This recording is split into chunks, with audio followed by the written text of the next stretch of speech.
is November 12th, and I would like to welcome you to an installment of my Precision Teaching Podcast. My name is Rick Cabina, and I'll be sharing with you today some recent developments in the world of precision teaching.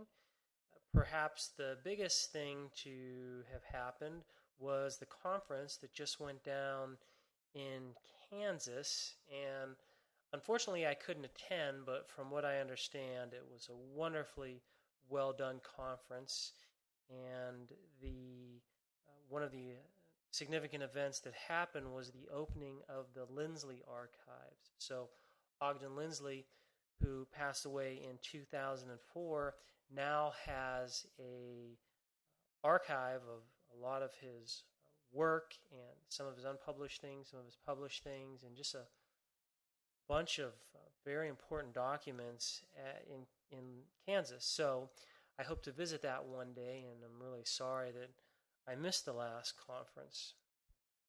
What I have for you today is a podcast is an interview with Owen White. Now, I have been getting better and better at podcasting, and with my I'm getting better with my interviews with the podcasts. And the last one, I used something called Skype, which is basically a way of it's an internet phone service. But one of the problems that I had with this was you can hear the answers to my question from Owen White. However, you can't hear what what my questions are. So I'll ask you to bear with me. And of course, Owen just has some excellent answers. And for those of you who don't know Owen, he is a professor at the University of Washington and has been doing precision teaching for quite some time, has produced a number of students, and has made significant contributions in the area of precision teaching.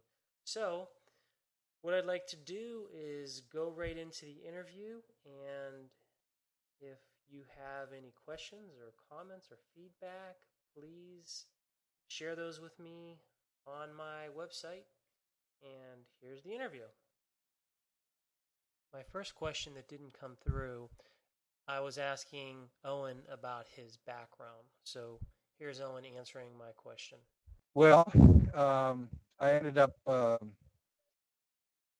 majoring in psychology in undergraduate school. I actually had more hours in philosophy and art than in psychology, but psychology I thought was a more saleable degree. I was then rejected from most of the best schools in the nation for graduate school, and took a job as an assistant psychologist at Fairview Hospital and Training Center in Salem, Oregon. And I was hired primarily to teach aides and volunteers behavioral principles, so that they could be more effective in their work with clients. Interestingly enough, I'd only had about 6 pages of study in behaviorism before I took the job. Then I was given Holland and Skinner's program text about behaviorism, and that was the extent of my introduction. Yes. To me, for example, and my colleagues, fixed interval schedule of reinforcement was delivering an M&M once every minute, regardless of the behavior. And the M&Ms were the definitive reinforcer. They didn't melt in your hands, and they were very easy to carry around, etc. I really had no concept of what I was doing. Fortunately, though, the clients, these institutionalized young men and women, taught me an awful lot. As I mentioned earlier, one of my primary responsibilities was to provide demonstrations on the use of behavioral principles for senior citizen volunteers, mostly grandmothers. And on one occasion, I was sent to a hospital cottage for a demonstration for 6 to 8 grandmothers. And being a proud young man, I would walk onto a new ward. I'd never been on this particular ward before. And just tell them, give me any child at all, and tell me what you want them to learn. pretty brash. And of course, at that point, the grandmothers would giggle and ask me if I'd ever had children, and of course, I hadn't at the time, um, which didn't lend me much credibility. But they gave me a young girl with severe mental retardation, multiple physical disabilities, and a host of medical problems. Um, but she did have pretty good control and use of both hands and arms. Um, the the nurse who was in charge of her program said that she didn't respond to friendly overtures from the staff, and it was always very disappointing. The staff tried to interact with her, but they weren't reinforced by those interactions. So slowly but surely, the interactions were dropping off, and this poor little girl was becoming quite an isolate. So the nurse said, if you could just teach her to look at you when you say her name, that would be a great thing to do. So we sit in a circle, and they see me and a child. I'll call her Becky. I don't really remember her name, unfortunately. And I said, Becky, look at me. And then I followed with a gentle physical prompt to turn her head toward me. And as she turned and made eye contact, I stuffed an M&M in her mouth, that being the universal reinforcer. She quickly made a face and spit it out. I tried again with the same results. Um, and then it occurred to me that she had spent her life on a hospital ward, and I figured she didn't know what an M&M was and probably thought it was a pill. So I tried what I later learned to be called vicarious reinforcement. Of course, only if it worked can you call it that. And the next time she looked at me, I stuffed the M&M into my mouth and made wondrous smacking noises to show her how good it was. And it worked. The next time I asked her to look at me, she looked right away, made contact immediately. And as I moved to put the M&M in her mouth, she grabbed it away from me and pushed it into my mouth. And that's when the revelation of what a reinforcer was all about finally struck me. A reinforcer, what works? It's not the M&M. It's not anything in particular. It's the events that surround a behavior that increase its probability or future rate, as they called it then. And that got me really very excited. And I think that was probably my first step towards precision teaching, that applied behavior analysis was not the blind application of certain operations. It was the careful monitoring of the effect circumstances have on behavior, documenting that, and discovering what actually works with an individual case. Behaviorism was functional. It wasn't descriptive, which also had a great influence on OG, as I'm sure you know. There were lots of other things that kids taught me, but you get the idea.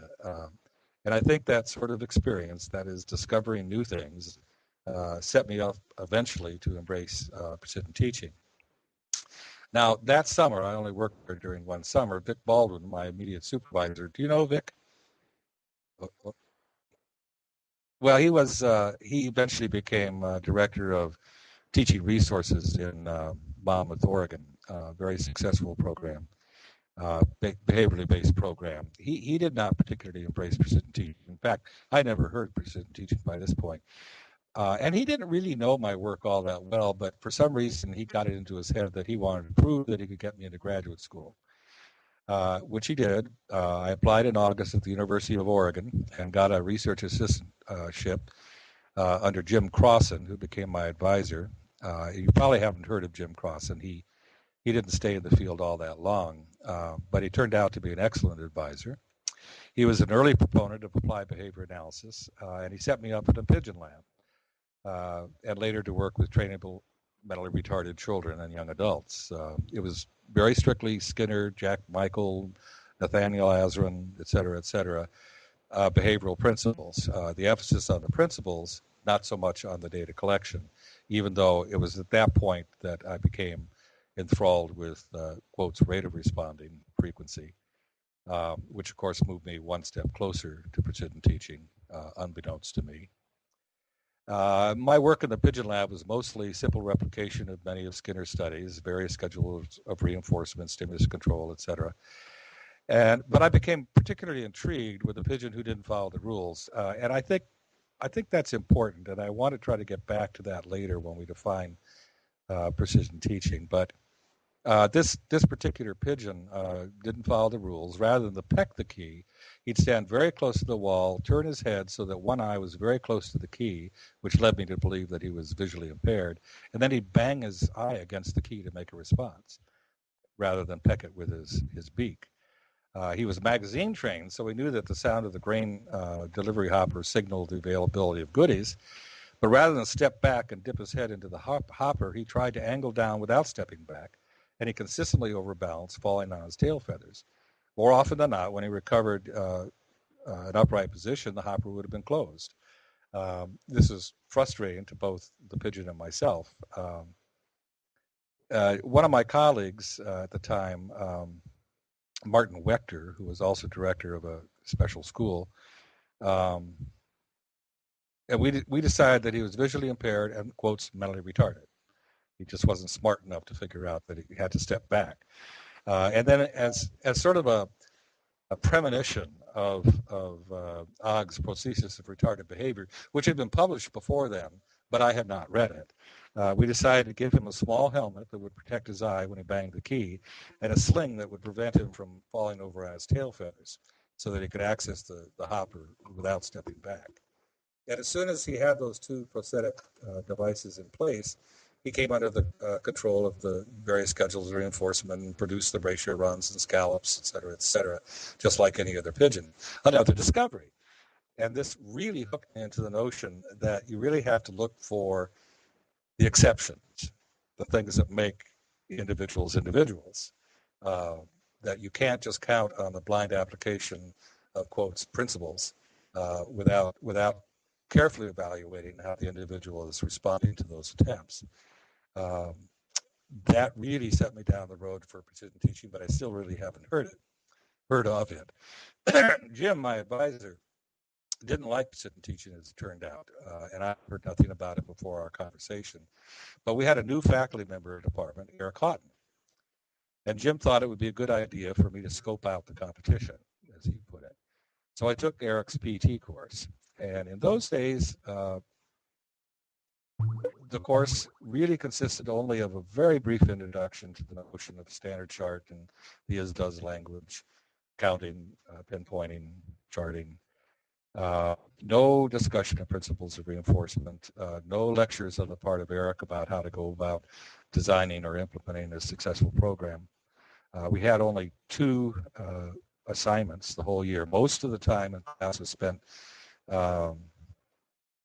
with the students, the graduate students, discussing their attempts to complete those 2 projects. One project was to change behavior of our own picking in ourselves, and the second project was to change the behavior of a child. In both cases, we needed to produce at least a 10 times change in rate. It was still called rate at the time. And I should point out, just to give it a little historical perspective, that this was only shortly after Ogg introduced the standard chart.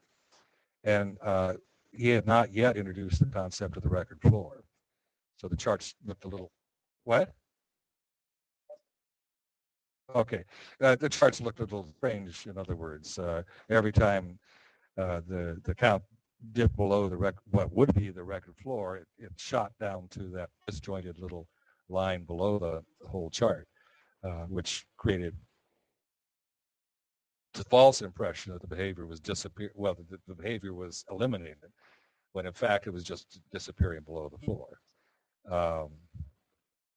And it was very frustrating to me because I was very good at principles of reinforcement. In fact, my principles of behavior. My first publication was when I was a graduate student, the Glossary of Behavioral Terminology, which devoted almost exclusive attention to defining the various words that were cropping up in the behavioral literature. It did include a section on precision teaching by the time it was published, but that's a different story. I can't remember my own personal project, what behavior of my own I decided to change. I think I must have been successful. I learned very quickly that you didn't want to pinpoint something like sit-ups, because most people aren't going to have a times 10 change in sit-ups in the course of a month or 2. So whatever I picked, it was probably irrelevant and inconsequential. I wasn't working directly with children at the time. I wasn't teaching, so I borrowed a child from a teacher in the class. third grade teacher, and he had a little girl that was a problem. She had been recently diagnosed as borderline mentally retarded, and I should point out again, just from a historical perspective, this was in the days before public schools had special education. They were not under no obligation to provide services for inappropriate public education for kids with disabilities. Um, the idea was that as long as the child could compete minimally and certainly only as long as the child wasn't a behavior problem, they would be allowed to go to public school. But whenever they became a problem, either academically or behaviorally, they were simply invited to leave school. Um, so it was a program of some concern. And she was a behavior problem, especially during math period. So the notion was take her out of the math group in the front of the classroom, go into the back of the classroom, work with her individually on her math facts, just keep her away from the group so that the rest of the group isn't distracted by her poor behavior. Real cute little kid, little red-headed kid. Jennifer, I think her name was. And Eric had taught me that the pre-med principal doesn't have to employ something like recess or free time or other very high probability behaviors as consequences. It could also simply give a child a choice of what to study. As long as it's differential, what you wanted them to study, what you wanted to concentrate, and what they chose to study was great enough in terms of interest, then the pre-mac principle should still work. So instead of offering her free time, if she learned her math facts, and in a precursor to the notion of minimum acceleration, we set up daily aims based on ratios. The notion was that I would assess her at the beginning of each session, and if she met her daily aim, then she could study anything she wanted to study. And when I asked her what she'd like to study, now remember, this is a little third grade, quotes, borderline mentally retarded or mildly mentally retarded child who was not doing well at all in basic math facts in the class situation. She chose to learn algebra. Yes, and this is in the last 3 months of the third grade year. To make a long story short, she almost never failed her math fact assessment at the beginning of our session, half-hour session. We almost always studied algebra, and I had to hit the algebra books really heavily between our sessions. I knew algebra, but I didn't know how to teach algebra. I didn't know the proper sequence, so I did a lot of studying every night to keep up with her. She learned a year and a half of algebra in the last 3 months of the third grade, and she also learned her basic math facts. She was a doll. If she was sick, she'd make sure her mother called me in the morning so that I wouldn't show up and be disappointed that she wasn't there. She was bright and pleasant to work with, and she always had a smile on her face. And when I handed in my project at the end of this school term to Eric, it was with a smile on my face and the certain knowledge that I'd cured mild mental retardation. Well, Eric, I don't know how well you knew Eric, but well, he was a very intense person, and he glared at me when I handed in his project, and he looked it over, and without a word, he literally grabbed me by my collar, dragged me out into the faculty parking lot, threw me into his little MGB, and drove down to the school. When I asked what was going on, he says, "We've got to look at her record," and that was all he said. We stomped into the school, and he demanded to see this child's academic file. And in those days, nobody thought about privacy. I mean, he was this strange, bearded fellow asking, to see the private records of a child, and they didn't think anything of handing him this big, thick folder. And he flipped through it until he found the IQ test that was used to diagnose her as mildly mentally retarded. And it turned out that it had been given by a psychology student at the university. It was her first ever IQ test. It was a class project. And she kept copious notes in the margins to try to remind herself what the child did so that she could go back later and look up in the manual how to score it.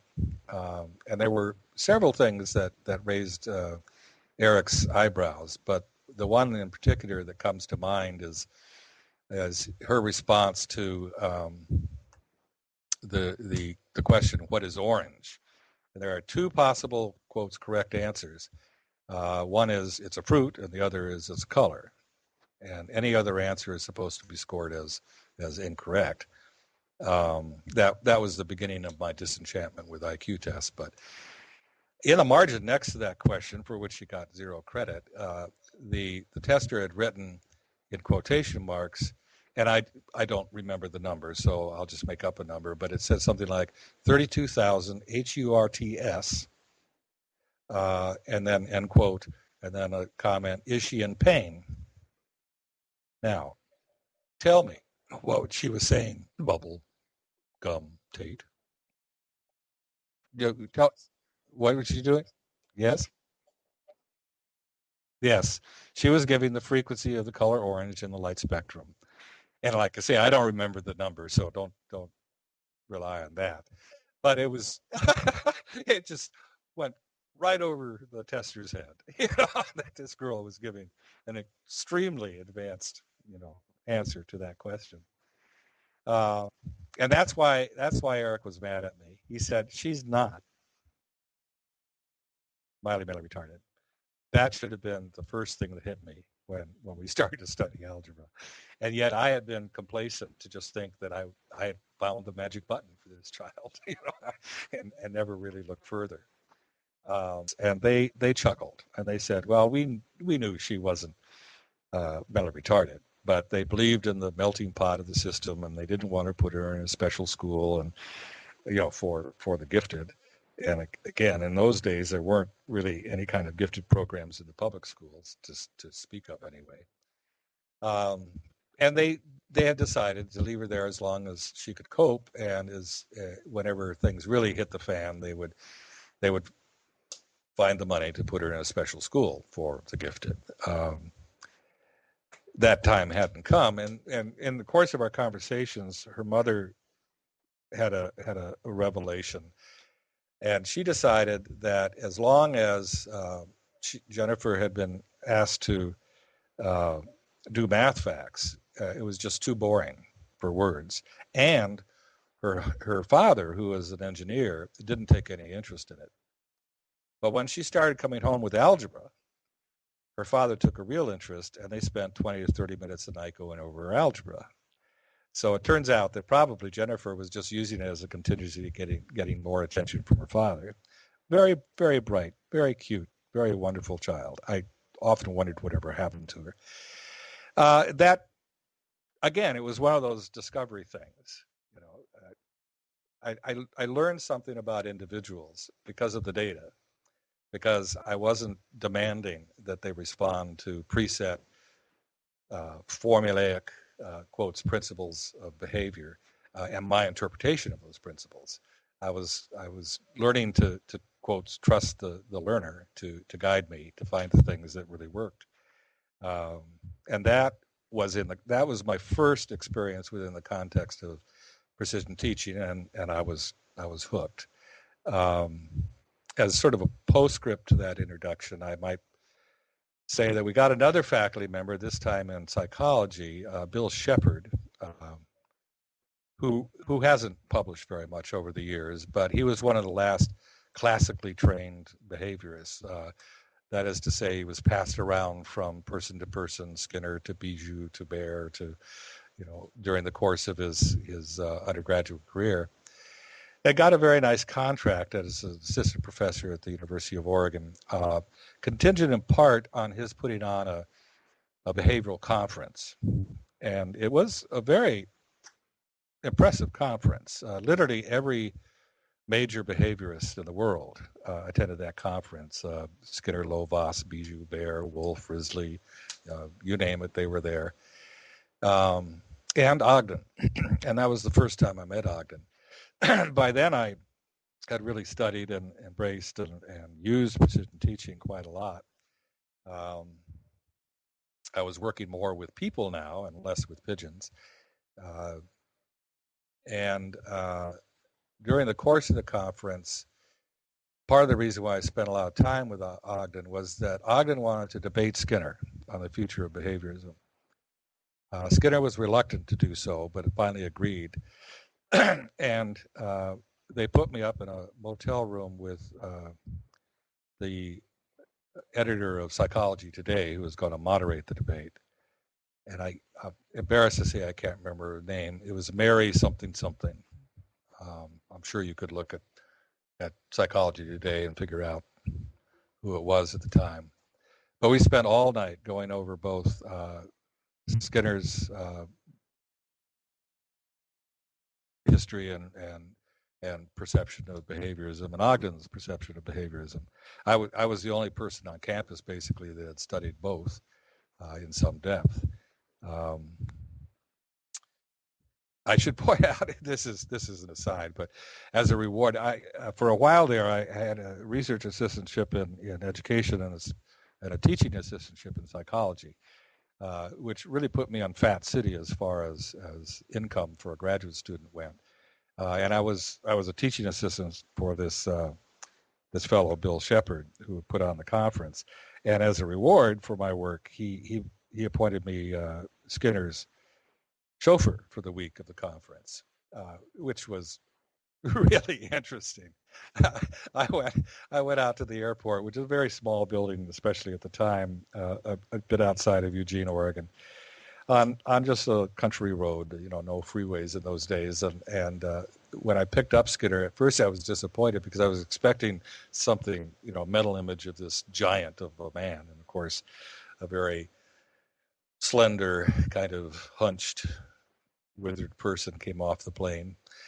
And he seemed very upset about something, and I couldn't quite figure that out. But I kept my conversation to a minimum, got his luggage, got it into the car, and we drove out of the airport, and we stopped at a stop sign.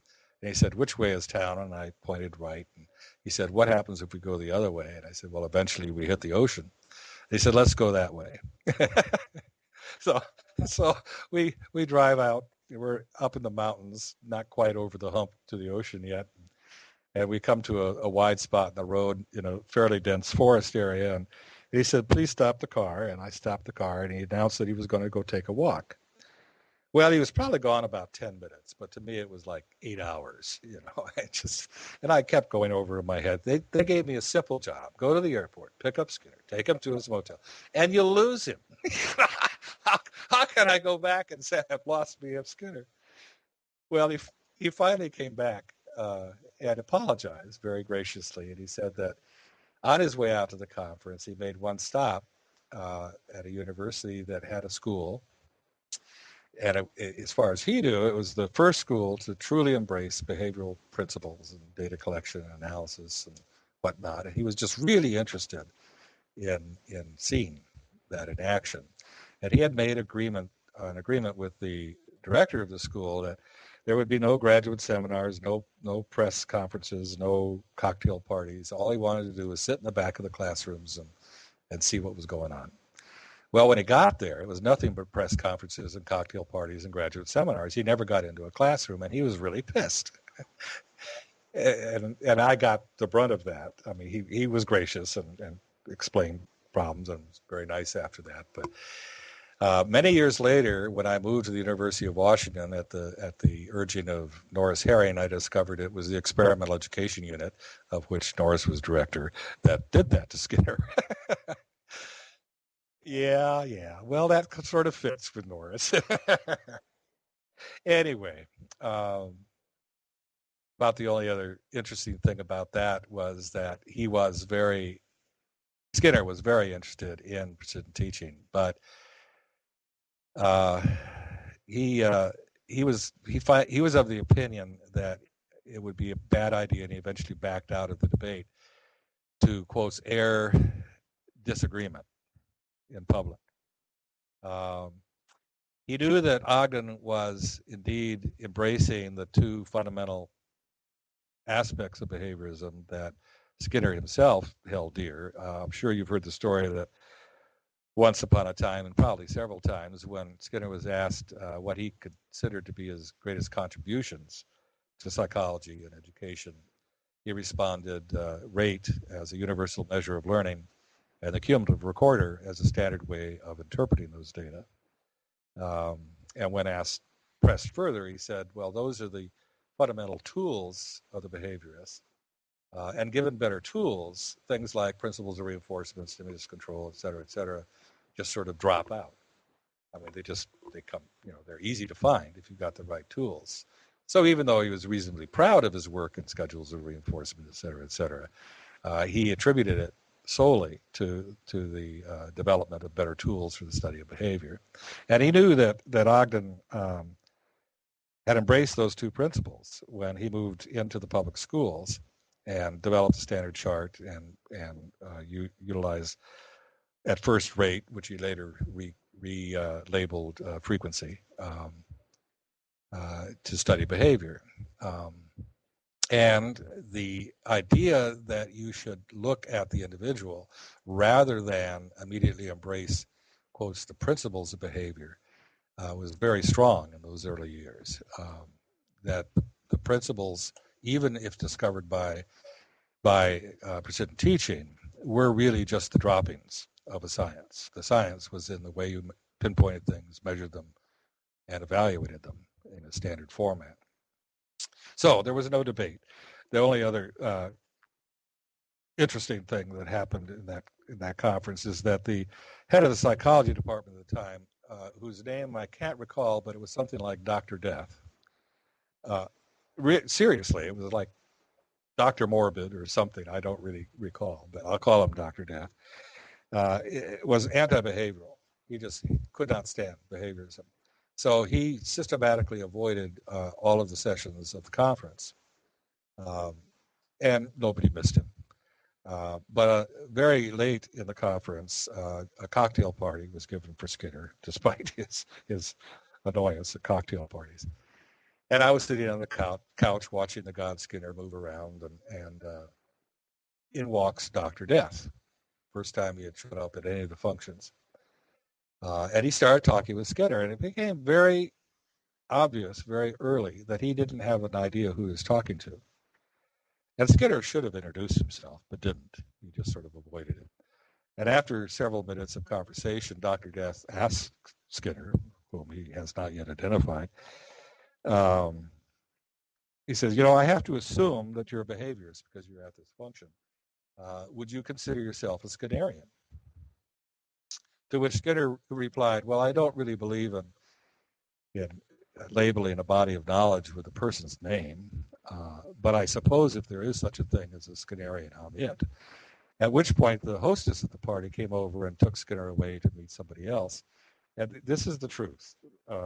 Dr. Death turned around and asked the man behind him, essentially, who was that masked man? And the fellow behind him said, well, that was Fred Skinner. At which point, and this is the only time I've ever seen this happen in my entire life, Dr. Death fainted dead away. Oh, well. So that was sort of one of the high points in my graduate career. It emphasized for me an interesting feature of precision teaching, especially as presented by Og in those early days. He was most commonly known, by the way, as Crazy Og, and people kept trying to book him into nightclubs for an act. But Og was very Og was very confrontational. This is me asking a question about Og, but didn't come through here. Sorry. Well, Og visited several times. The first time I met him, he visited Eric while I was taking the course. And Eric, bless his heart, introduced me to Og, and I learned very quickly that you don't talk with Og, you listen to Og. And in those days, Og certainly went through many different phases. And I remember he came back perhaps 6 times while I was still a graduate student. And probably around the 4th time, I was listening to him in some bar somewhere. And all of a sudden he looked at me and he says, what do you think, Owen? And I almost fell off the stool. I wasn't used to that. So I had several conversations with him. Most of them were confrontational, and that was his style at the time. He argued the world was flat if you thought it was round, and it was round if you thought it was flat. But once you got beyond that, of course, you learned an awful lot about pinpointing, counting, charting. And it was exciting to be early enough in the development of the standard chart to witness the advent of the record floor and several of the other charting conventions. We did always disagree on certain things. One was the is-does language. In the early days, the is-does language talked about, programmed events and arranged events. Programmed events were antecedents to behavior, and arranged events were consequences of behavior. Are you familiar with the etiology, the impetus for the development of the is-does language? Here I asked a follow-up question, and I was having a little bit of Skype problem, but you'll hear Owen come back and follow up my question. Well, Ogden is one of two people, I guess I should say was one of two people who claims to be the first person to ever apply behavioral principles, behavioral studies to human beings. The other is Jack Michael. And he started out in a state hospital for the mentally ill. And I'm sorry to say I can't recall which one. I want to say Anna State, but that's Matt Azram, and I don't think it was the same. And he basically initially just wanted to show that human beings would produce the same ratio runs and scallops that pigeons do under different schedules of reinforcement. So they built a big Skinner box that was big enough to house human beings. And he worked primarily with schizophrenics. They put them in this box, and he developed a manipulanda. And he also invented what was called the universal reinforcement mechanism, which was a big wheel that could be divided like a pie into different sections. And you could put any kind of a reinforcer in the various sections. And when reinforcement was to be delivered, the next part of the pie would line up with the delivery chute, and a brush would come down and brush out whatever was in that slice of the pie. So you could put in food, you could put in trinkets, you could put in those days, he actually used cigarettes for some. And that was pretty clever in itself. And most of the schizophrenics did indeed look like pigeons in their cumulative records. He needed to develop a human gear. The cumulative record started out with two gears, a rat gear and a pigeon gear, because they responded at different rates nominally. And to get the greatest discrimination between various frequencies, you wanted quotes baseline to be at about a 45-degree angle when it created the record. And since rats and pigeons responded at considerably different rates, the pigeon much faster than the rat, you needed two different gears, to produce that 45-degree angle. When he started working with humans, he had to invent a third gear because humans were the slowest of all, which he did. And in any event, he produced cumulative records that looked much like pigeons and rats, with a couple of exceptions. His assistant, by the way, was B. Barrett at the time, who later went on to develop a laboratory at Fernald School in Boston. The two exceptions were really quite opposite one another. One exception was an individual who responded at a very high and very consistent rate of response. It didn't matter what the contingency was. He just operated the manipulanda as fast as he possibly could at all times. And when the reinforcer came, he'd grab the reinforcer and get back to work as fast as he possibly could. So he was really hooked on the notion of rapid response. The other individual was, as I say, pretty much the opposite. He didn't seem cognizant at all about his environment, and he would just sort of wander around this little room. And occasionally, apparently by accident, he would operate the manipulanda, and a reinforcer would be delivered. They had him on a CRF to begin with, but he didn't seem to realize that it was available, and he'd wander around some more, and eventually he might discover the cigarette and eat it, whatnot. But he really didn't seem to be under the control of any contingencies or stimuli in the environment. It was just basically all random behavior. Well, with a high rate fellow, B suggested that they impose a cost on his responding. So they developed a mechanism for delivering a mild shock, a very mild shock, every time he operated the manipulanda. And very quickly, his rate slowed down and came under the control of the various contingencies, and ratio runs and scallops, etc. With the other fellow, they were really puzzled. And again, I think it was B, it might have been Og, but I think it was B who suggested, he's not responsive to his environment. We can't really call this a response, this operating the manipulanda. And Ogden observed, well, that's what it's called. I mean, what you count is the response. And it occurred to him for the first time that Skinner's terminology, stimulus, response, reinforcer, are all functionally defined. A stimulus stimulates, a response is responsive to various stimuli and contingencies, and a reinforcer works. It's impossible to have a reinforcer that doesn't work. It's possible to have an M&M that doesn't work, but not a reinforcer that doesn't work.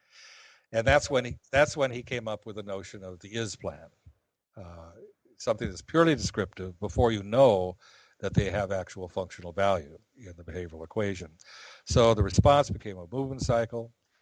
You could be sure that it had movement, a definite beginning and end. It was repeatable, etc. The stimulus became what he called initially a programmed event, and the reinforcer or the consequence became an arranged event. Well, that language was brilliant in one respect. It provided a purely descriptive alternative to the functional behavioral terminology, which has to be useful. But I used to argue with him ad nauseum about the fact that by calling it a programmed event, he's making the assumption that somebody set it up.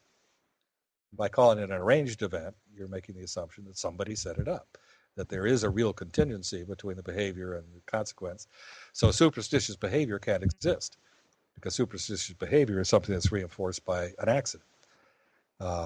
And he never quite let go of that. The terminology did evolve somewhat, but we used to argue quite a lot about that. So that's how I met Ogden, and very quickly it became my preferred behavioral approach. In fact, I ended up teaching extension courses late in my graduate career, traveling all over the state of Oregon, giving graduate level courses in the field.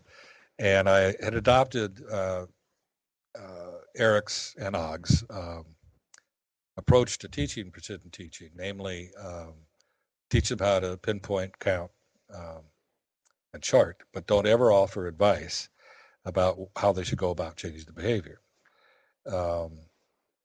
I modified that slightly to say that if they tried 3 things and none of them worked, then they could come to class and ask the class as a whole, including myself, for ideas of what to try next. But if memory serves, after training about 500 teachers using that approach, nobody ever had to go more than 3 times. And I think it was Eric that told me that originally, but I can't really remember. But people could come up with something that would work if they just were confronted with the data that says you have to change something. But then I started getting phone calls from the 501st teacher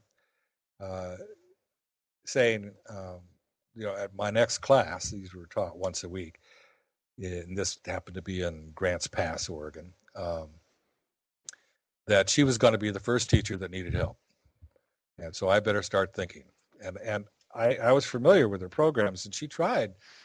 She had a behavior problem child. In those days, by the way, almost, 2/3 of our targets were deceleration targets. Behaviorism was getting a reputation for how you deal with bad kids. And it didn't really cross our minds that maybe that wasn't particularly productive. But in any event, I knew that she had tried token economy. She had tried timeout. I can't remember all what she tried, but I was at a loss as to what she should try next. I was sweating bullets. But when she showed up for class, she says, "You're off the hook." I finally did change the behavior. She had made a change 3 days earlier, and it seemed to be working. And I asked her what she did, and she says, "Well, her class was, I can't remember, let's say fourth grade, and there were 4 kids to a table. They didn't have individual seats. And this kid who was really a bad kid. I mean, he would do things like throw a desk out the window and beat up on kids. This kid used a word, and she wouldn't tell me what the word was, but she said it was a particularly annoying word to her. And she just lost all control, and she ran across the room and jumped up on top of his table, stared down at him, and said, "Don't you ever say that again." And then she was so embarrassed, she just left the classroom. And she didn't come back for 15 or 20 minutes. And when she came back, this child was sitting very quietly with his hands folded at the table, and he never misbehaved after that. Now, you're not going to tell somebody to run across a classroom and jump up on a desk. But it worked. And that, again, reinforced the notion that you really have to, I still believe that principles of reinforcement, principles of behavior can be very, very useful things to know. But you have to remember that really odd things can sometimes work, and not just bind yourself inextricably to those principles. Indeed, those principles, I'm sure, are those oddities are fully explained by the principles if you're broad enough in how you do that, and if you have a devotion to a functional definition of what works. But I think that probably I during those era, I collected so many transparencies and carried so many charts and so many counters and so many things in my car on these trips that to these classes around the state, that my car, which happened to be a fairly new Volvo, sprung its springs. And I had to replace my suspension. It was so heavy that I was carrying it around. All right, so that's basically how I got started. And then when I moved to the University of Washington, Norris, as I mentioned earlier, had this school that was devoted to behavioral principles and precision teaching. So there was use of the standard chart, pinpointing, counting. Harold Kunzelman had been the first principal of that school, and introduced such things as count tunes so kids could monitor their own behavior, and did a lot of work with kids self-charting, et cetera, which I found wonderful.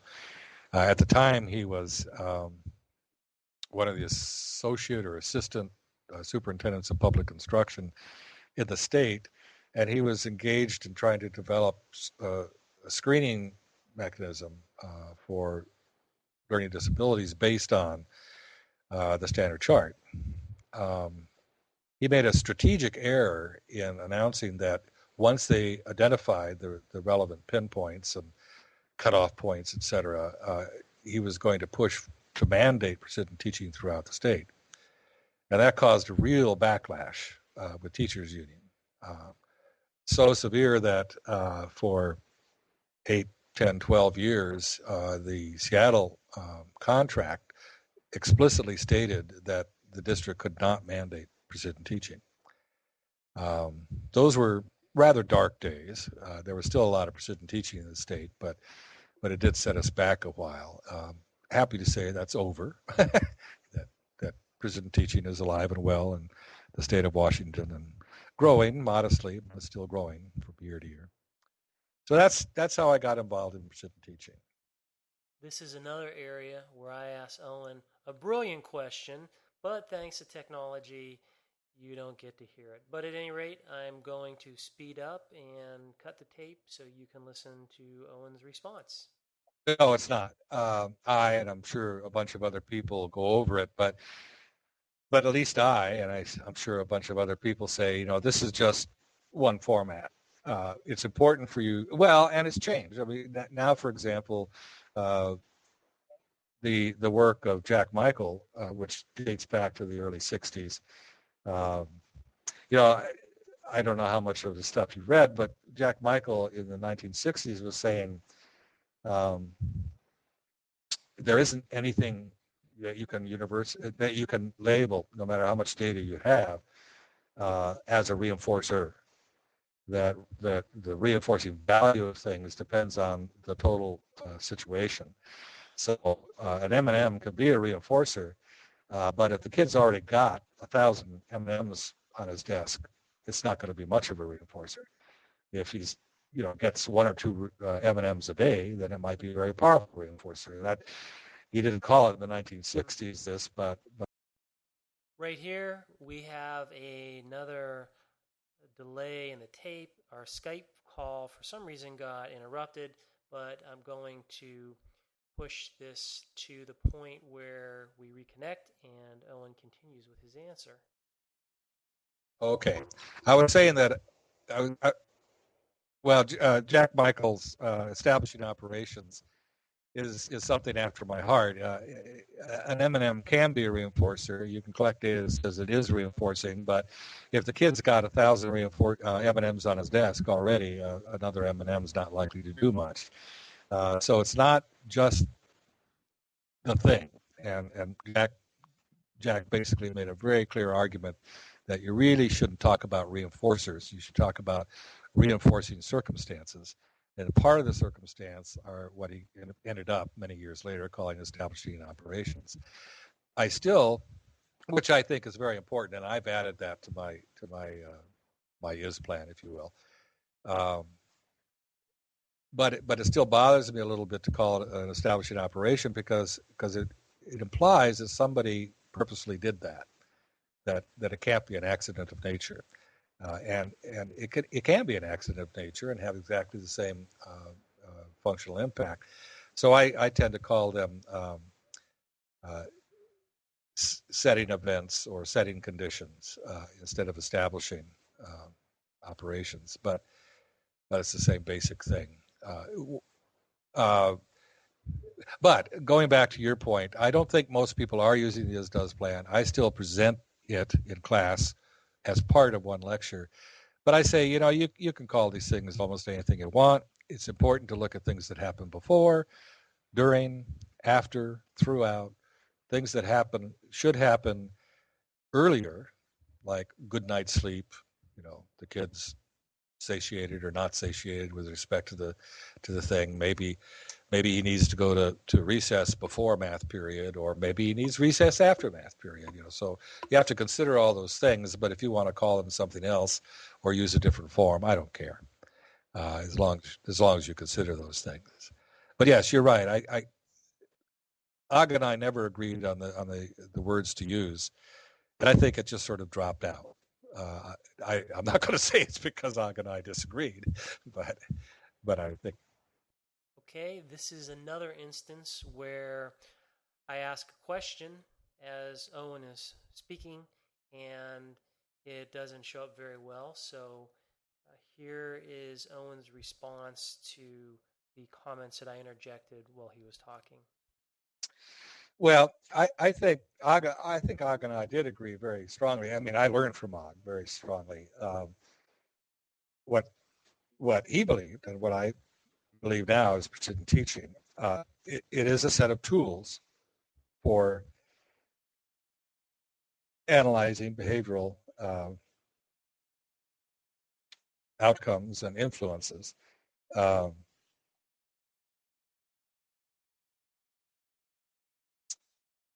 Much like Skinner said that he was most proud of rate of response as a universal measure of learning, and cumulative record is a standard way of evaluating those data. Ogden defined precision teaching as the precise identification of physically easily identifiable, easily tracked. Of course, easily is always a relative term, but behavioral manifestations. He didn't deny, just like Skinner didn't deny, that there are a whole host of private events and behaviors. But like Skinner, he insisted that those private behaviors were as amenable to intervention and control as public behaviors. The only thing is that if you're trying to change the behavior of somebody else, you have to deal with public behavior. The only person who can change private behavior is the behavior themselves. And you can talk to, oh, why has my mind just gone blank? Abigail, about about that sort of stuff. Uh, so we're talking about public, precisely defined behavior, quotes, movement cycles, definite beginning and end. The importance of a definite beginning and end, by the way, it can be that statement can be modified to say at least a beginning or an end, and preferably both. But the importance of a definite beginning and or end is so that you can coordinate your behavior with their behavior. If you don't know when a behavior begins, it's hard to decide what kind of extra prompts, cues, directions, antecedent events to provide. If you don't know when it ends, you don't necessarily know how to arrange precisely any consequences for the behavior. So you need some definite beginning and or end to your definition. I think that's fundamental to precision teaching. You need to have a very sensitive measure of what's happening to the behavior, and I don't think anything has changed in the last 40 or 50 years from the time when I'm getting old now, 60 years since the time when Skinner first started playing with rate, which Ogden relabeled as frequency. It is, I believe, the most sensitive measure of behavioral change. You have to be broad in your definition of that. Normally, when we monitor behavior, we simply say, please begin, or we start our stopwatch. We time for whatever we believe to be a reasonable interval. With a lot of academic behaviors, it can be a minute or even less. I mean, you can usually do a valid assessment of says letters in the alphabet in 6 seconds. But for other behaviors, I work now primarily with children who have severe disabilities, and it's important to capture entire routines. So the entire dressing sequence, or the entire sequence of cleaning up after you're done, or the entire eating sequence at lunch. So the behavior determines the time interval, and it usually is quite a bit longer than a minute. As a rule of thumb, over the years, I and a number of other people have said that you have to capture at least 10 behaviors if at all possible, and preferably 33 or more. The 33 or more, by the way, comes from Kathleen's research on minimum acceleration. And when giving practicing precision teachers lots and lots of charts and asking them to sort them into 2 piles, one pile that says, well, the progress is at least minimally acceptable, even though they would like more, or the progress simply isn't acceptable. She discovered that the dividing line between those 2 piles tended to be about times 1.25, which I think everybody, including Kathleen, would agree is really minimally acceptable. That we certainly want much higher accelerations whenever possible. But in order to show daily progress at times 1.25, that translates into 3% per day, or times 1.03. And in order to see 3% progress in a day, you have to start with a count of 33. So plus or minus a count of 1 equals a times 1.03, or times or divide 1.03. So that's where the 33 comes from. Here's me asking another question. The count. The frequency would depend on the accounting period, the length of the counting period. But the count has to be 33 or more. So that takes some slicing in a lot of cases. The other way to get a very sensitive measure of progress is to time to completion. That could either be a single episode, like how long did it take the kid to get dressed, and Ogden called that a single movement rate when the term would now be called a single movement frequency. And progress is noted by changes in the record floor. One of my favorite charts, for a lot of reasons, was submitted to Journal of Precision Teaching a couple of years ago by one of our doctoral students who was taking my class at the time, Dana Stevens. Okay. Um, Now it really illustrates a lot of things. One is that the record floor can be the record floor started out. Oh gee, I can't remember.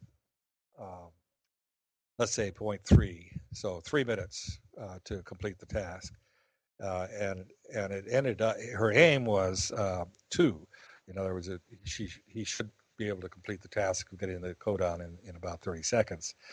And it's one of the things I like about the chart is it shows that the changes in the record floor can be a very sensitive measure to progress, um, even though it's quotes a single movement. It's a single movement of getting all of the different behaviors required for getting his code off and hung up properly, etc. Um, and then yeah, actually, I'm embarrassed to say I think it was code off, but it could have been code on. I think it was code off though. Now, one of the questionable things, especially from Bach's perspectives, and I respect his his equivocation on this issue, is that the other measure she made was the number of additional prompts he required to keep moving through the sequence. So you've got a record that actually mixes a chart that actually mixes the behavior of two people: the behavior, the learner, and the teacher. Um, and that's an iffy situation. I feel reasonably comfortable with it because whether the teacher is being absolutely precise or not in determining if and when an additional prompt is required, um, it still is a measure of how much the teacher is interfering or injecting their own behavior into the equation. And obviously the target there would be to get rid of all those extraneous prompts. And in her chart, they're going down rather steadily, and they eventually fall below the record floor, which is what you want. The other interesting thing about her chart is that she collected qualitative data uh, in what we call choose to use aim. There's been a lot of discussion about performance aims over the years, and it's been building to a critical mass in my own professional thought over several years now. Point number one, if you look at JABA, for example, you almost never see a performance aim. They never tell you how good the behavior has to be in order to be meaningful to the individual. They never give you any perspective about how well other people who haven't been diagnosed with a problem perform the skill. So the reader is really left in limbo to know whether or not a clinically relevant, a functionally important behavior change occurred. And I think, especially in an applied behavior analysis, that's a real omission. The second thing that I decided over the years is that standard performance aims can be a reasonable first attempt in defining what we want to achieve, in some cases at least. Third, fourth grade readers reading at 125 words a minute seems to take care of most of the problems. The folks in Utah have shown that if second, third grade kids can do their basic math facts at 90 digits a minute, that seems to take care of most problems. So I don't really object to that, but the real defining characteristic, getting back to the definition of precision teaching, the real defining characteristic of precision teaching is a sincere effort to discover the needs of the individual learner. Um, divorce myself a little bit from a standard definition at this point and say, when I teach my course, I announce very early in the course, usually the first session, that what we're going to talk about and try to master over the course of the quarter are a set of procedures for discovering when we fail. That you don't collect data if you know it's going to be right. If you know the 90 digits of it. What? All right. You don't collect the data. Data will prove relevant to you if you know that what you're doing is correct. If you know that correct instruction, all of this, that, the other thing is going to teach a child, or if you know that when you reach 90 digits a minute or 125 words read orally correctly per minute, if you know that those things are true, you don't need data. If you know that the way you're teaching is going to be successful with a child, you don't need data. The only reason why you collect data is to prove when you're wrong. Does that make any sense? I'm talking now about the teacher or the applied practitioner. I'm not talking about the scientist. Although I think probably the same thing should uh, apply to the scientist. But really, uh, the purpose of precision teaching is not to confirm what you already know. The purpose of precision teaching is to discover those situations, those circumstances, those kids who need something different. It doesn't have to be a big difference. Maybe it's 2 M&Ms instead of 1, or it's a smile instead of a word like good, or maybe it's bigger type or smaller type, or letting the kid choose what they want to study after their program. But the point is that the only real value in the data is to find those places where you as a teacher have to change. And I explained to them early in my course that requires a teacher with a great deal of courage, a great deal of confidence that they're going to be right more often than not. And when they're not right, they don't feel threatened. They feel comfortable in trying something new and different that will help the child. And I find that more teachers react favorably to that.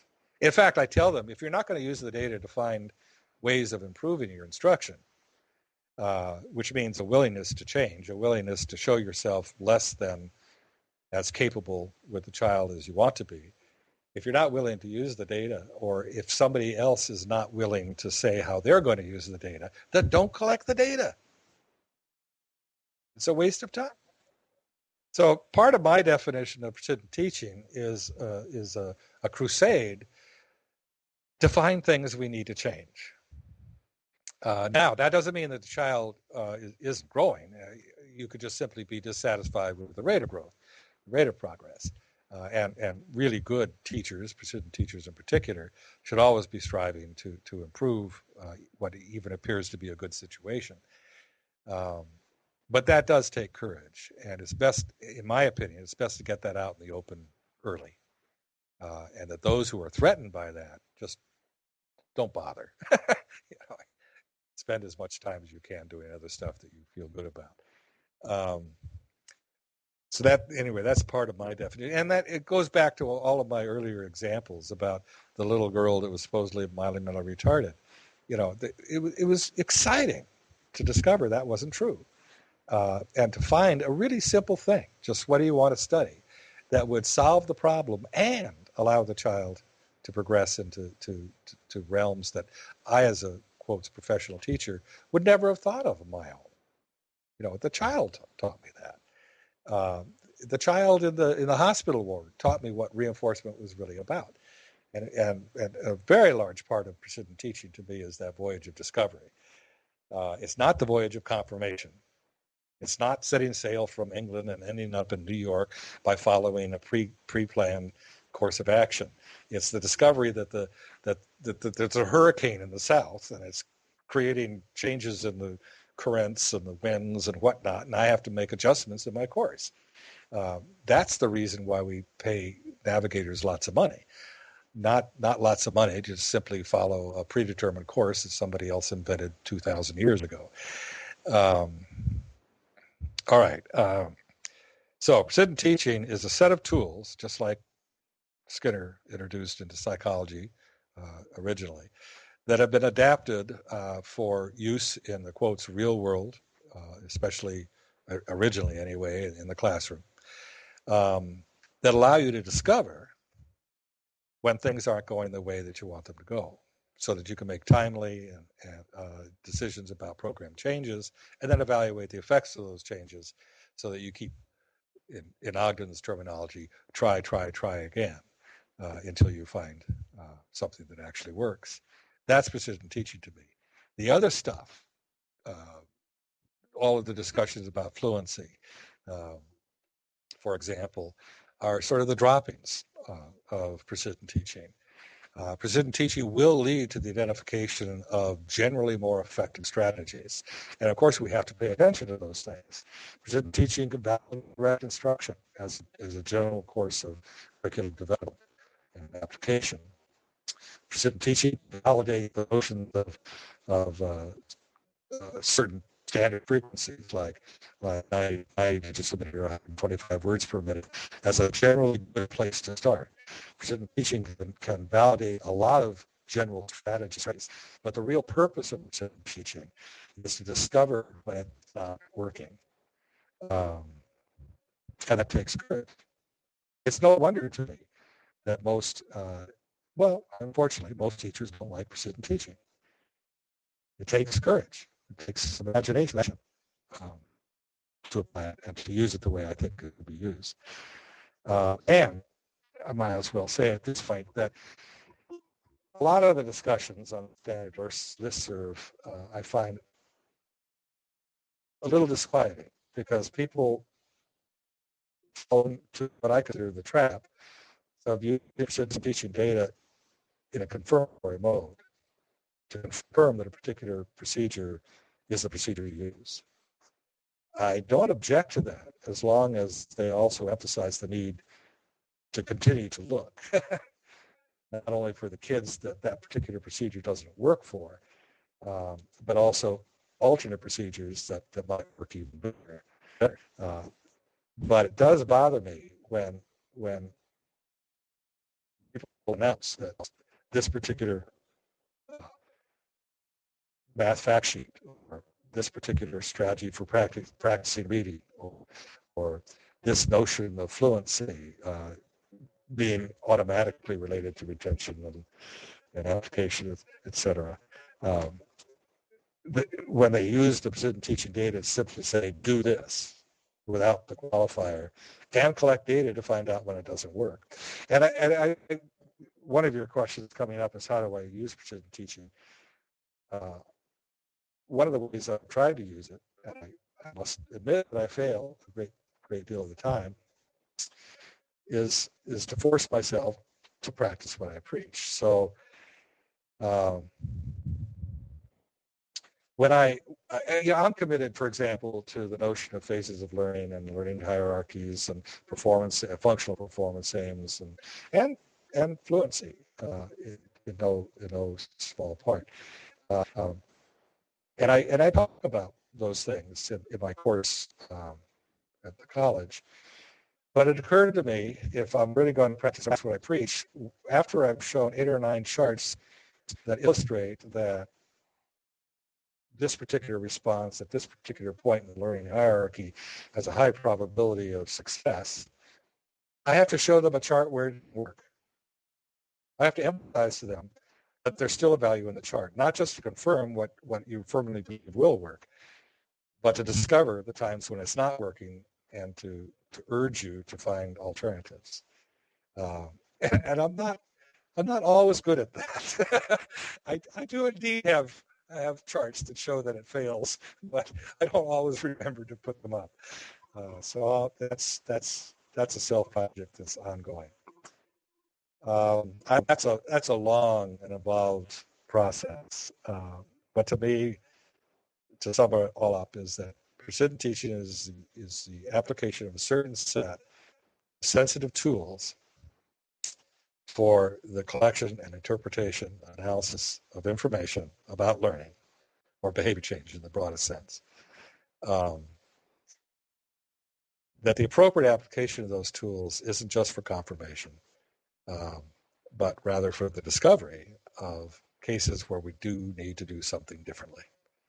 And it's that discovery of cases where we need to do something differently that lead to the development, in my opinion, of ever more effective general strategies. Did that make any sense? And of course, I agreed with Owen that what he said made perfect sense. And here is another area where our Skype call was interrupted, and I am moving this forward to our ongoing conversation. I'm not entirely sure. I think the ISDOS analyses lend themselves easily to that, but I think there are alternative descriptive and functional equations that could be as useful. The Well, and I should also point out, I don't think the problem as I perceive it is limited to precision teaching. I think it's unfortunately a characteristic of all science that if somebody wants to show that 90 digits a minute is good, uh, they test 90 digits a minute. They don't test alternatives, and that's even true of quotes basic applied behavior analysis. I and or the comparisons are stupid. Tom Lovett, who happens to be one of my heroes, had a graduate student once that wanted to evaluate the effectiveness of modeling behavior in academic tasks. By the way, we distinguish between models and demonstrations. A model is well, one clever example of a model in a program that we used to have to teach moderately disabled individuals for food service. We we got a professional photographer to take pictures of how you set up the implements for different kinds of food. So here's the setup for soup in the cafeteria. Here's the setup for spaghetti. Here's the, or how you sort, here's properly sorted, a picture of properly sorted silverware or plates and bowls and things like that. And it was very easy when the individuals came into work on a day to just point to a picture and say, do that. And they could use that as a model. That's different than a demonstration where you show them how to do it. A demonstration is much more active. It shows the individual steps to reach the final conclusion. The model shows you only the final conclusion. And the model is much more efficient, but you have to train people to figure out how to achieve the model. So we make that distinction. In any event, so she wanted to show that a model, putting an example of the math fact on the board that you wanted the child to solve, was an effective instructional technique. Well, and this was her dissertation, I should point out. I should also point out she went on to a great career. I'm not going to mention her name because I'm about to embarrass her, but she ended up dean of a very prestigious college of education, et cetera. But in her dissertation, what she did was do a screening to find out which math facts the kid did not know. And then she simply asked him to solve the ones he did not know for 5 days in a row for her baseline. Well, it was 0, 0, 0, 0, 0. No surprise. I mean, you screened to find the ones he didn't know the answer to. And there was no intervention. You didn't tell him the answer. You didn't give him any feedback on his performance. And then she used a model where if one of the problems was 7 plus 2, she said 7 plus 2 on the blackboard, a little line, and then said 9. And she left that on the blackboard. And lo and behold, all of a sudden it was 100%, 100%, 100%, 100%. Well, that's confirmatory research, but it's like, so what? One of the things, what? Well, so one of the things I like about precision teaching is you take your best shot first. And that's why it's nice that people are sharing things like this seems to be a particularly effective, practice sheet or prompt or consequence or way of setting up a situation. So you take your best shot first. And we need that, quotes, confirmatory data to help us make that.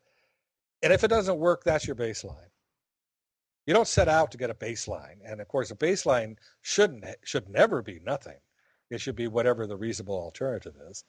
But unfortunately, a lot of our applied behavior research, both in precision teaching and outside of it, doesn't start with your best shot. It starts with nothing. and the, uh, but then then precision teaching gets exciting when it turns out to be a baseline. It turns out to be less than what you need to get from the child. And it forces you to make some sort of a change. This brings us towards the end of the interview, and I ask Owen to conclude his comments with just some general comments about, questions, statements about what precision teaching has meant to him and where he sees it going. I guess I just have to say that precision teaching has been the most exciting part of my professional career. I still bend over occasionally and use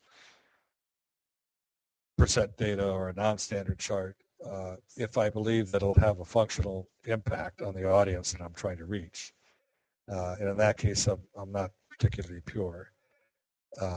But I firmly believe in the validity and usefulness of the basic precision teaching model, and I'm always trying to get people to see that.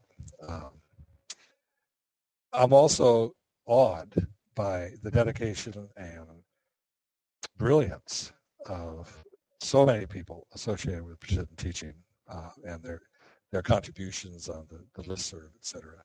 I find the listserv overwhelming occasionally, and I end up deleting everything just to clear out my mailbox. But I find the time, which is quite often, to go through it. I'm amazed at what people are willing to share and the usefulness of that.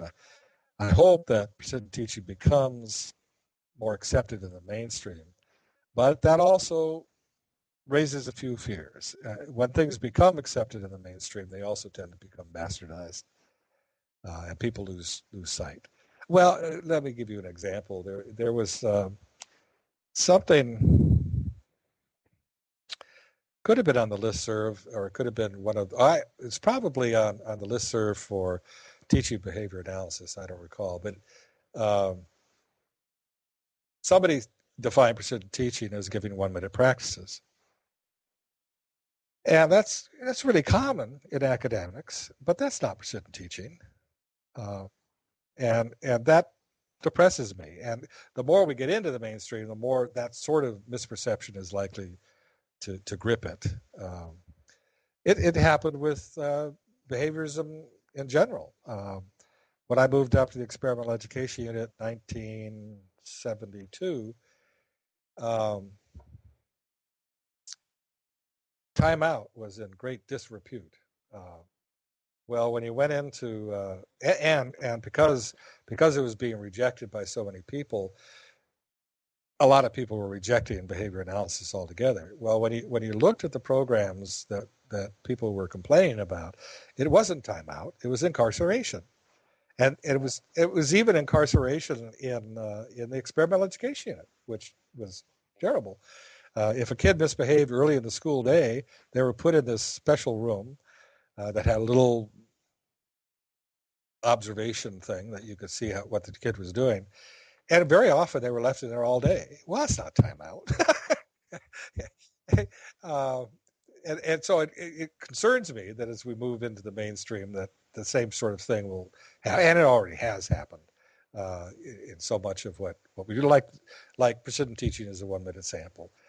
Obviously, these people don't consider the at least 10, a count of 10, and preferably 33 or more. Or is it important to keep the behavior of dressing intact? In which case, you've got to have a variable record floor. And I mean, they don't think about what they want to discover about the behavior. They think of precision teaching as a set of procedures that you simply apply blindly, and it'll cure people. And just recently, I ran across something that said, and this was a post on the listserv just in the last few days, giving the address to a blog. Does that ring a bell with you? Fusion, yeah. And obviously, whoever taught her precision teaching didn't teach her precision teaching. To her, it's a set of procedures that you count the behavior, you drop it out on the chart, and it'll cure the kid. Well, counting the behavior does focus your attention, and dropping it out on a chart does provide the learner with rather precise feedback. So indeed, precision teaching can be an intervention, but that's not what it's designed. It's not precision teaching isn't designed to be an intervention for the learner. It can function that way, but it isn't designed to be an intervention for the learner. It's designed to be an intervention for the manager. And of course, a learner can be the manager too. But most people don't grab that. And that's why it's so important for me to say that the importance of precision teaching is a voyage of discovery, not of confirmation. And as long as we emphasize confirmation, we're going to paint the wrong picture, I think, about why we do this. Anyway, how do I use it? Well, with a great deal of joy. Not as often as I should. As my kids were growing up, of course, I did a bunch of precision teaching projects with them, and they were very useful to them as learners. But of course, they became rather bored with my attempts to count their behavior. So I slipped. This is actually one of Og's suggestions. I slipped more and more into what Og called snapshots as opposed to movies. Movies are lots of data over time that paint pictures of progress and whatnot. Snapshot is usually a single data point that tells you what happened at a particular point in time. And I derived a lot of joy in taking snapshots. Like how the typical adult who's just walking somewhere, not in a particular hurry, just their normal cadence of steps. How many steps per minute do you think the typical adult will take? Here we had one final interruption, and this next segment ends with Owen wrapping up his interview with me. 110 to 120 per minute. By the way, just another snapshot, and this is an easy one for you to test. Most newscasters speak at about 135 to 155 per minute. They have teleprompters, which of course governs their behavior, and the research shows that even though they can't speak much faster, which of course would allow them to communicate a lot more information, that if they speak much faster, it's very burdensome on the listener. It tires the listener out. So about 125, 135, 150 per minute is about the maximum a newscaster can go and still be pleasant. So do it at snapshot tonight. Are you there? Oh, okay. All right. All right. So the typical adult steps out at about 120, 150 per minute. How fast do you think a child on the very first day they walk will step? Yes, but also they're, if you watch them, they're usually afraid that if they're not moving their feet fast, they're gonna fall, and they do usually in 5 or 6 seconds. So it's a very high rate, but a very short duration. Oh, by the way, there's another thing that I've gotten kind of more into that actually it wasn't prompted by, but it was supported by some work in Java, or no, what are all the journals out of Java? There's Java, verbal behavior, and there's one other. I can't think of what it's called. Behavior analyst. Yeah, there was an article many years ago on behavior analysts that supports the same notion. If we're going to talk about frequency, we really shouldn't talk about duration or latency and similar other time measures. We should talk about their inverse, which makes their frequency. If you chart latency directly, for example, then as the child gets faster, the line goes down. And that's converse of what we expect frequency to do. So it complicates both the use of the standard chart and the notion of if you're faster, you move up the chart. So we should be calculating what's called a frequency to start, which is 1 divided by the cumulative, well, it's the behavior count, which could be 1, divided by the cumulative latency. I ended the interview thanking Owen White for being so gracious with his time and giving some absolutely fabulous answers. I plan on uploading this like I do all my other ones and re-listening to this podcast because I feel that I really have so much to learn from the people who are in precision teaching. Everyone has different perspectives, and of course, what shapes everyone, and I think this is unique to precision teaching, are all of the interactions people have had viewing data on standard acceleration charts. So the people you speak to who are the veterans of precision teaching are speaking from a base where they are collecting data, they're trying interventions, and they're seeing how it works. And I think having that experience is very important, and it speaks to the database perspectives you'll hear and get when you talk with people from the precision teaching community. So I would like to thank you all for downloading this podcast. And as usual, if you have any comments, concerns, or questions, please feel free to email me. And I look forward to giving you another podcast the following month. So take care and keep charting.